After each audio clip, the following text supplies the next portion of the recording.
महाराष्ट्र विधानसभा चुनाव की सियासी लड़ाई अब दिलचस्प मोड़ लेते हुए नजर आ रही है। खासतौर पर अणुशक्ति नगर का चुनावी पारा हाई हो चुका है। समाजवादी पार्टी से छोड़कर शरद पवार वाली एनसीपी में शामिल होने वाले नेता अभिनेत्री स्वरा भास्कर के पति फहाद अहमद को प्रत्याशी बनाया गया, तो दूसरी ओर अजित गुट ने विधायक और पूर्व मंत्री नवाब मलिक की बेटी सना मलिक को अपना उम्मीदवार बना दिया है, जिसके बाद ये लड़ाई अब आक्रामक होती जा रही है। गौरतलब है कि स्वरा से शादी के बाद फहाद अहमद लाइमलाइट में आ चुके थे। इधर सना मलिक अपने पिता के जेल जाने के बाद कोरोना महामारी के दौरान राजनीतिक अखाड़े में उतरी और उस वक्त लोगों की मदद के जरिए एक नई पहचान बनाई। विरासत में मिली राजनीति के दांव पेच सीखने के बाद एनसीपी ने उन्हें प्रवक्ता बना दिया। हालांकि सना और फहद की लोकप्रियता और राजनीतिक वर्चस्व की लड़ाई का असल परिणाम तो 23 नवंबर को ही पता चलेगा।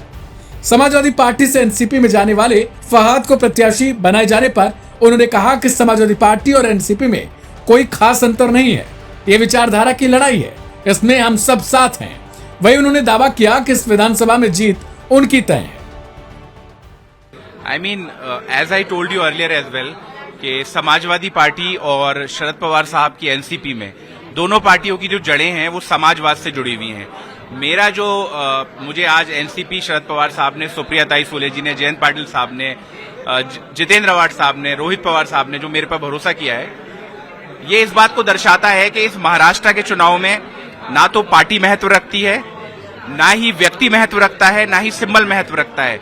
महत्व सिर्फ एक ही बात का है कि जिन्होंने महाराष्ट्र को लूटा है, जिन्होंने महाराष्ट्र के अंदर महाराष्ट्र की अस्मिता के साथ खिलवाड़ किया है, उसके खिलाफ हम तमाम दल जो है एकजुट हैं। इंडिया अलायंस जब इकट्ठा हुआ था 400 पार वालों को हमने 240 पे घुटने टेकने में मजबूर कर दिया था।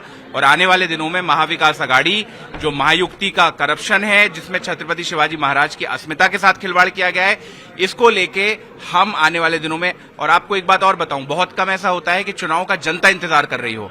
महाराष्ट्र के चुनाव में जनता इंतजार कर रही है कि इस भ्रष्ट सरकार से हम लोग कब जो है। देखिए, मैं आपको बताता हूं कि समाजवादी पार्टी का ऑफिस 2nd फ्लोर पे है और अभी मैं 1st फ्लोर पे खड़ा हूं, तो ज्यादा अंतर नहीं है। मैं आपको यही समझा, आपको मालूम है 2nd फ्लोर पे समाजवादी का ऑफिस है। हम लोग समाजवाद विचारधारा के लोग हैं। हम लोगों की एक ही विचारधारा है कि देश का संविधान किस तरह से बचना चाहिए। तो ये कोई बहुत बड़ी बात नहीं है। नेताजी मुलायम सिंह यादव जी के और शरद पवार साहब जी के रिश्ते, अखिलेश यादव जी के सुप्रिया ताई से रिश्ते। सुप्रिया ताई जब मेरे कार्यक्रम में आई तो उन्होंने एक बात को बोला था, आप भी शायद वहां थे, आपको याद होगा। उन्होंने कहा था कि अखिलेश यादव जी और डिम्पल भाभी और समाजवादी पार्टी का जितनी मदद हमारी की है उसको हम कभी नहीं भूल सकते। एक ही परिवार है, 4 एजेंडा हैं। पहला एजेंडा यह है कि आज अणुशक्ति नगर की अगर जो हालात हैं आप उनको देखोगे तो आपको लगेगा ही नहीं कि आप बॉम्बे में हैं। एक रूरल महाराष्ट्र से भी आप हमारे भारत नगर में जाओ, आज भी पानी की व्यवस्था नहीं है पीने के लिए। एक साहब जो यहां से विधायक रहे, जिनकी बेटी चुनाव लड़ना चाह रही हैं, उन्होंने 15 सालों में कोई कॉलेज नहीं बनवाया, कोई हॉस्पिटल नहीं बनवाया। आज ड्रग का सेंटर बना के रख दिया गया हमारे चीता कैंप को। हम शिक्षा पे काम करेंगे, स्वास्थ्य पे काम करेंगे, महिला सुरक्षा पे काम करेंगे। मेरे देश भर की जो महिला मित्र थी वो कहती थी बम्बई में जो है सुरक्षित महसूस होता है। आज बदलापुर हो गया। जनता तैयार बैठी है जवाब देने के लिए। मैं एक पढ़ा लिखा Tata institute of social sciences से पीएचडी किया हुआ व्यक्ति हूं, एमफिल वहां से किया है, छात्र राजनीति की है। मैं अपनी जीवन में जितना मैंने पढ़ाई की है उसको सबको लगा के एक बेहतर अणुशक्ति नगर का वादा करता हूं। नहीं, सना मलिक मेरी बहन है, ठीक है, और मुझे कोई भी किसी तरह की टिप्पणी सना मलिक जी पे नहीं करना है। हम लोग मुद्दे को चुनाव लड़ेंगे, हम मुद्दों का चुनाव लड़ेंगे और हम लोग चुनाव जीतेंगे। इधर नवाब मलिक की बेटी भी अब आम जन के बीच पहुंच बनाने में जुट चुकी हैं। उनकी ओर से दावा किया जा रहा है कि आम जनता का वोट नवाब मलिक के लिए है।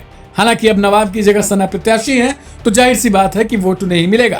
तो मैंने वही पता, शरद पवार जी से और ताई से मेरे बहुत इमोशनल कनेक्ट है। लेकिन जब अणुशक्ति नगर विधानसभा की जनता को काम के रिगार्डिंग मुझे किसी के पास जाना पड़ता था या किसी ने मेरा साथ दिया उस वक्त, तो वो दादा थे। तो जब दादा ने हमारा साथ दिया तो हम दादा के साथ हैं और जनता हमारे साथ है। भाई, आज का दिन एक बहुत अहम दिन है, बहुत भावनिक है मेरे लिए, क्योंकि मैं एक नई शुरुआत कर रही हूँ, जो कि ये शुरुआत मेरी राजनीति में नई नहीं है, लेकिन विधानसभा चुनाव पहली बार लड़ रही हूँ और ऐसे जगह पे लड़ रही हूँ जिधर मेरे पिताजी ऑलरेडी एक आमदार रह चुके हैं और उनके जगह पे आना या उनकी जगह को लेना मेरे लिए एक बहुत इमोशनल है।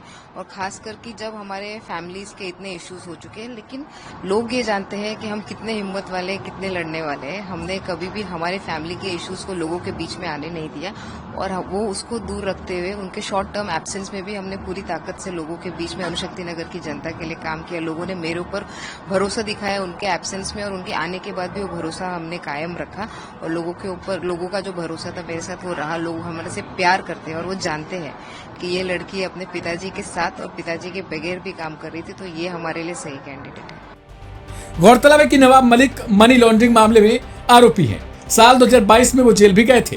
वहीं अनुशक्ति नगर सीट बनने के बाद पहली बार साल 2009 में चुनाव हुआ, जिसमें नवाब मलिक ने जीत दर्ज की। वहीं अगले साल के चुनाव में 2009 में हारने वाले तुकाराम कोटे ने जीत दर्ज की। वहीं फिर से साल 2019 में नवाब मलिक ने बम्पर जीत दर्ज की थी।